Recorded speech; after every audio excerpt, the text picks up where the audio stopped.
I'm going to relate to you a case of resume fluff and interview bluff. So here's the setup.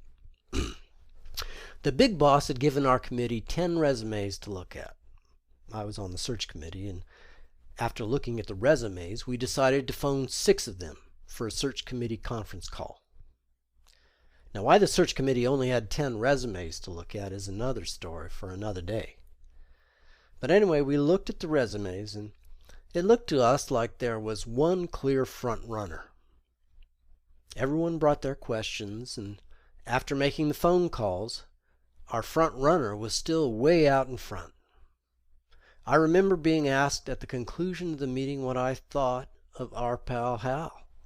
I said, well, he looks good on paper, but I don't know. It seems like it's always a crapshoot. We flew in 2 of these people for an interview.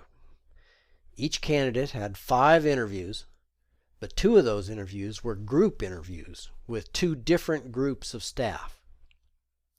None of the interview questions were coordinated among the interviewers. At the end, our pal Hal was still on top, and we made the recommendation. I don't know what happened after that. I don't know if references were checked or if any other investigation was made. It seemed like such a unanimous decision. We didn't think, I don't know, it didn't seem like it was really needed. So our pal Hal got the offer, and it didn't take very long for us to figure out his true stripes.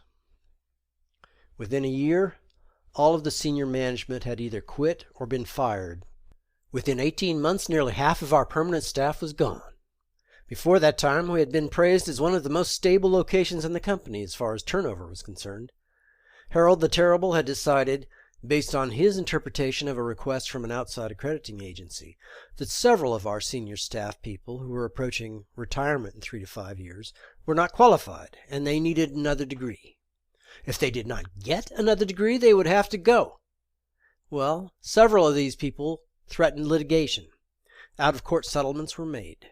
When all was said and done, I think Harold the Terrible probably cost the company at least a couple $1 million, maybe double that. If we'd used the sensible hiring system, this tragic tale would not have happened. With a thorough job analysis, we may have even found qualified internal candidates.